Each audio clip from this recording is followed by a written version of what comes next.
Thank you very much. And thank you, the organizing committee, for this invitation to Hyderabad. So my topic today is performing EBUS-TBNA in the correct way. How do I do it at my center? So this is my topic today. I'm going to talk about the EBUS scope and handling a little bit, which actually most of my talk, actually the previous speakers already discussed about that in details, but I'm going to talk in my way that I do it in my center. So the EBUS scope, the main problem is not the problem, it's actually the scope is 35-degree oblique, forward oblique view. So basically that's different from the bronchoscope. So that is important when you look at the video monitor. And also the tip of the scope is not at the same level of the lens. That means when you look at the video, the monitor, but the tip is actually beyond that. And that's important because when we want to, it's feel like you are driving the car that has a long forward hood. So basically, and that's important because when you want to keep the scope in the rest position, you probably have to a little bit pull back more than the regular bronchoscope. Otherwise, the tip will contact the mucosa or the carina and the patient will cough. The outer diameter of the scope is actually bigger than the regular scope, and we all know that. And also we have the balloon. So that's another thing. So in my center, we use the EBUS scope. We have 3 scopes, and basically the 6.9 millimeter outer diameter and also the 6.6, the new one. So we start with the midazolam 2 milligrams IV and the fentanyl 50 microgram IV. And then we insert scope into the pharynx. And then once we see the vocal cords, then we will push 3 ml of lidocaine 1% on the vocal cords. So we try to keep the scope at the anterior of the vocal cord and slowly advance the scope. Once the scope reach the vocal cord, then we thumb up, track the scope down and advance the scope. So the scope will go into the trachea. And that's the technique that I use to advance the scope through into the trachea past the vocal cords. Then we push the lidocaine at the trachea, carina, right main bronchus, left main bronchus, 1 ml each. And then by that time, the patient will need the midazolam and fentanyl more to try to reduce the cough. So this is a video that I would like to show you, if I can somehow. I don't know. You know how to, I'm sorry. This one? Okay. Yes, please. So here we insert the scope into the pharynx. If you can mute the noise, please, because a lot of my fellows have talking about that during the procedure. So we see the vocal cord, and then we push the lidocaine 3 ml there. Then we advance the scope, and then thumb up and push the scope down. And that's the way I do the EBUS past the vocal cord. And then we push the lidocaine and then into the right main and left main bronchus. And this is the way that we do the EBUS. Okay, so this already discussed also, but it's important that in order to do the EBUS correctly and efficiently, then we need to know the systematic staging of the EBUS and also the anatomy. But the main issue is to do it sequential staging from the N3 lymph node to N2 to the N1. So the distal to proximal. So this is the diagram scheme. For example, if we have the mass at the right upper lobe, like it show you in this one here.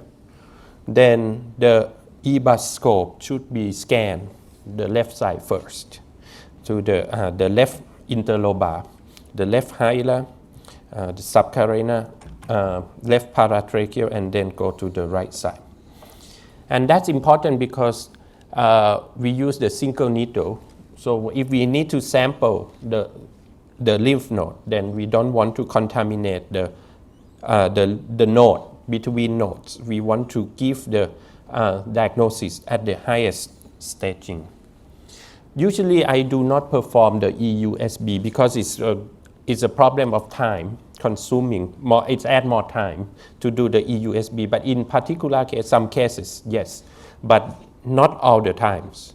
So I don't do EUSB and EBUS in every case because that adds more time, and basically in some cases then we do EUSB if we suspect some lesion. So, and this is the example of the guidelines that when we do the EBUS, we basically, so basically it's, if it is T1 periphery, then we don't do the EBUS. The guideline recommend the rest do the EBUS mediastinal staging. But that's the problem. When the guideline come like this, even many guidelines come like this, that if the tumor is small periphery, then we don't need to do the mediastinal staging. But if the tumor is larger or is at the central, then the EBUS comes, and there is a role for EBUS mediastinal staging. And that's actually the evidence base is there. It's very solid. And even the clinical N1, T1, but clinical N0 from the PET scan, we can still see that the EBUS can detect the occult metastasis around 12% or 14%. In my center, it's 12%. If the PET scan negative for mediastinal lymph node, then we do EBUS, we can detect occult mediastinal metastasis around 12%. Then, but the problem comes with so many cases to do this, you know. And so basically, the guideline is there, but in my practice, I don't follow the guideline all the times because of if it is like this, then it's very resource consuming, and we cannot afford that. At every event, we don't have time slot for that. The EBUS-TBNA in my practice, basically, I use suction, and many times after I puncture the needle, or even before I puncture, put the needle through the lymph node, then I keep suctioning first, and most of the time keep the EBUS scope in the trachea. The reason because of the trachea is a bigger luminal, so basically we can see and clean the scope and make the vision better. And also we keep suctioning, so to make sure that we clear the working channel well, and then we put the needle into the working channel, you know. We advance the EBUS to the target station first, and then to examine, and then after that we pull back a little bit, put the needle in, and then adjust the sheet. The problem with in Thailand, in my practice, and actually in all Thailand, basically most of the time we use the Olympus needle, almost all cases, because the Olympus needle is the cheapest one, and actually the government reimbursed that needle. So basically, we actually use that, except the case that we have to go in, for example, the left upper, or the 4L, the small one, 4L, then we need to use the more flexible needle to make sure that we can go in and assess that lymph node. But most of the time we use the EBUS 22 gauge, which basically reimbursed by the government, and it's it's the cheapest needle in Thailand. The problem with the bigger and smaller needle is basically the blood. The 21 and 22. The 21 has more, usually come more blood, but it should not be a problem if you have good pathologists, experienced pathologists. They can extract blood out of the tissue. But if you don't want to get the blood, for example, then you don't use this, the vacuum syringe suction. So basically use just the pure needle, then yes, you can reduce the amount of blood. Okay. So once we put the needle in, we flex the scope and make the full contact to the mucosa and scan and get the lymph node. I usually move the lymph node to the left side of the screen a little bit, because when I puncture the needle, usually the scope moves a little bit, so the needle will go into the middle of the lymph node. Okay. Then we basically adjust the sheet and perform TBNA.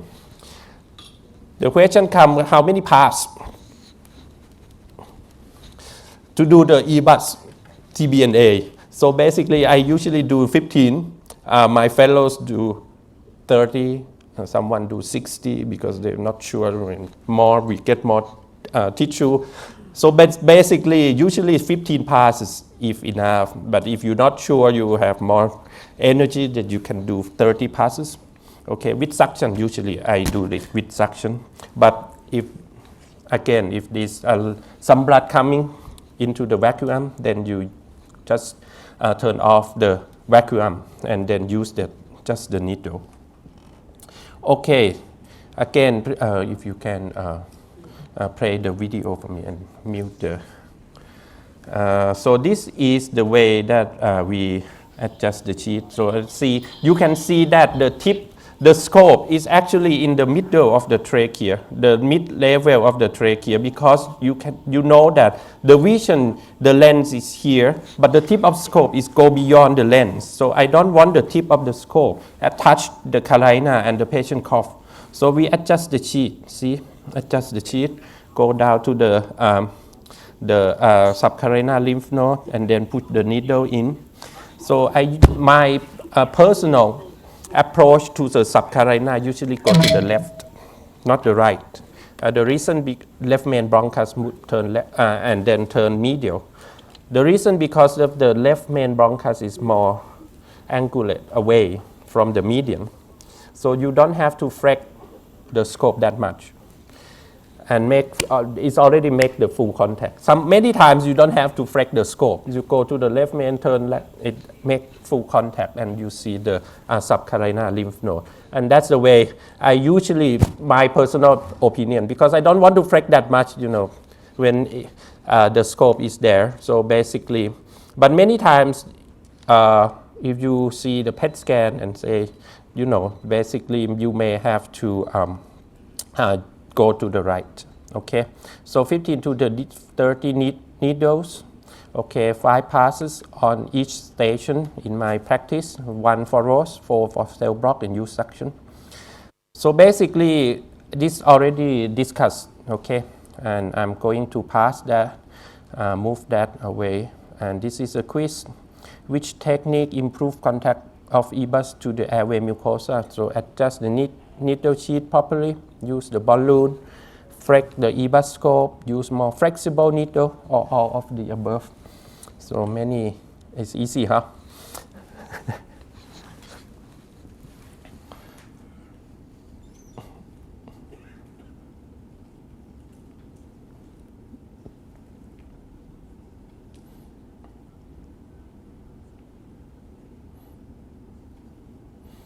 So that's all of the above. Okay, like I said, many times you don't have to flex the EBUS scope if you go to subcarina from the left. Okay. Okay, next slide, please. Okay. And this is my practice usually, in the endoscopy suite. So we do the rigid bronchoscopy and all the procedure here too. You can see but this is the EBUS setting. And this is the setting of the EBUS that we do. You can see that we still use the Olympus needle. The new one is coming also, but the government wants to use the old one get rid of the O1 first. So basically, many times, if the patient get reimbursed from the government, we use the O1, but it doesn't matter. We get tissue diagnosis. Okay, so we puncture, and then we have the assistant basically put the stylet in and put into the bottle, small bottle, and then the first part come to the basically the slide, and then they smear it, okay, and then they fix it with the 95% alcohol, and then my cytotechnician basically get the pap smear, so pap stain, okay, and then look at the microscope for the ROSE, and basically, actually she experienced, she is not the pathologist, but she basically, that's her job, so to the point that she can identify cancer, granulomatous inflammation, things like that, but I mean just not only the lymphoid tissue. So this is her paper that we present in the 2020 World Bronchology in Shanghai, but it's COVID, so it's basically online presentation from Thailand. So basically we have 150 cases, pap stain. The most, our cytotechnician actually, once you train the cytotechnician with a good experienced pathologist, then yes, the concordance is very nearby. It's like 99% concordance between the cytotechnician reading and the pathologist reading. And that reduces the procedure time because we don't have to do many passes to get the tissue. Okay. Now the EBUS forceps. We do the EBUS forceps also because we have a problem, especially the lymphoma. You know, and the way that we do the EBUS forceps, we use the small forceps from the mini probe. We don't buy the new EBUS forceps. That's expensive, you know. So we get the small forceps from the mini probe that we already use and clean it. So, but in order to do the EBUS forceps, we use the 21 gauge needle. Once we put the needle into the lymph node, we adjust, we lose the sheet and put the sheet into the lymph node also to create the hole. And then we use the EBUS mini forceps through the EBUS scope and then go into that hole and then biopsy the lymph node. Okay, so, and that we use it for non-lung cancer lymph node. As we suspect lymphoma, for example, you know, non-lung cancer lymph node, then most of the time we need the tissue to diagnose this, okay. Our study actually, this is a prelim study. We have 57 lymph nodes, malignant lymph node 27, and 21 cases with the EBUS-TBNA and EBUS forceps biopsy. So basically, you know, this is the station that we sample the forceps, subcarina, right lower paratracheal, right interlobal, left interlobal, so, but that's very difficult. Okay, and the mean lymph node is there, around 15 millimeter, okay, from the CT. So the tissue adequacy is actually about the same, not that much different, okay, in terms of the diagnosis of the lymph node. But again, this is the malignant lung cancer. So but in lung cancer, the TBNA is actually enough, in my opinion, but for the non-lung cancer, if I say like lymphoma, yes, you probably need more core tissue, the bigger piece, not just the TBNA. So these are the procedure details. So basically, we don't have that much bleeding, major or minor bleeding, you know, because it's the same as the EBUS TBNA, but actually add a little bit more time in terms of put the sheet, create the hole into the lymph node. Okay, and this is the. Could you play the video for me, please? Thank you. So this is the EBUS forceps that we do. So we put the needle, 21 gauge Olympus needle there, and then we lose the sheet and put the sheet in. And this time you have to push it quite hard into that to create the hole. And oh, sorry. here we go. And if you can play this. Okay, this is the sheet. Okay, and we put the sheet in. I'm sorry, yeah. You can see the sheet over there, and then we jam it, make it whole, okay, to make sure that we have hole, okay. And this is the forceps, okay. If you could play that again, please. This is a forceps that we put it in through the hole. We use the mini pro forceps so that we can reuse it many times. It's actually not kind to save the cost for the patient, okay. So the forceps go in, open, jam it up and down a little bit to make sure the forceps fully open, and grab it and pull it back, okay. And this is the EBUS forceps that we do in the case that we suspect lymphoma most of the time, okay. So this is a case that we actually, she is a 50-year-old female doctor who has a TB when she was the medical student.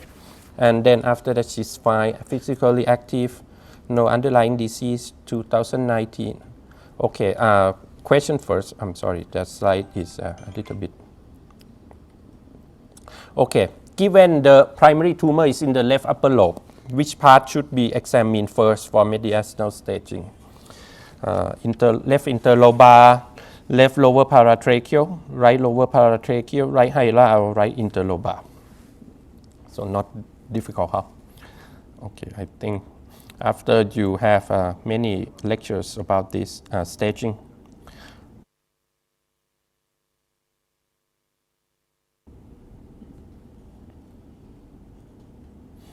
Okay, so this is a, so we basically have to go N3 first, and the farthest is the right interlobar, okay. The right lower paratracheal, although it's far, also the right hilar, but then the most far is the right interlobar. Okay.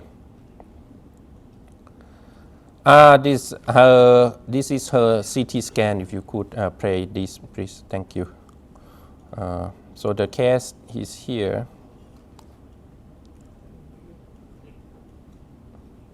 No? I don't know how to. Okay, here we go. So that's not good. So we can just skip that. Okay. So this is her CT scan. You can see that she has a subsolid nodule in the left upper lobe, small one, and also the ground glass nodule in the right lower lobe, superior segment. Okay, very small, 11 millimeter in the left side and 8 millimeter on the right side. So she underwent that subsegmental resection of the left upper and right lower in 2019. And it's both adenocarcinoma, but actually different molecular types. In the right side is L858R, and the left side is exon 19 deletion. So basically, post-operative, she has osimertinib. Since she came to see me because of the follow-up CT scan shows some here. You can see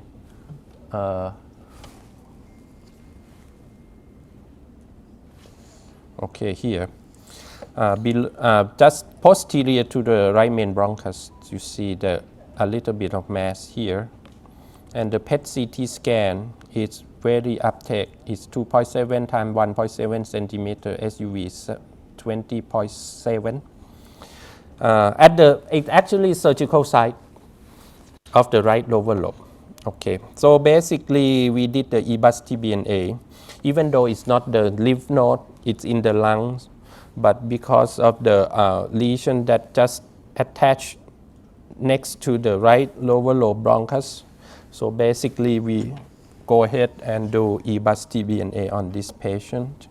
So we use the 190, so 6.6 millimeter outer diameter, so we can go down to the right lower lobe and then put the needle there, face EBUS medially, so that and posteriorly, so we can see the lesion, and then use the needle, 22 gauge needle. So the pathological diagnosis is non-necrotizing and necrotizing granulomatous inflammation. It's all TB, not the recurrent cancer, even though the SUV is 20. So basically, I have argument with the radiologist and surgeon in this case because the surgeon want to just go ahead and cut it off, take the lung out, because SUV is 20. It's cancer, recurrent at the surgical site, cancer, but it's not. So basically, it's TB, so very good. So she is on the treatment for that. In my conclusion, in how I do the EBUS, I feel that the EBUS-TBNA is very essential tool for diagnosis and staging of lung cancer. The diagnosis, I showed you the case that it's not only the staging, but it's diagnosis in many diseases, and need practice and skill because it's different from the regular bronchoscopy. Okay, I usually do 5 passes, 1 for ROSE and the 4 for the rest. And then ROSE provide more information and my confidence. And also the technique that we use in our center is forceps. Thank you very much.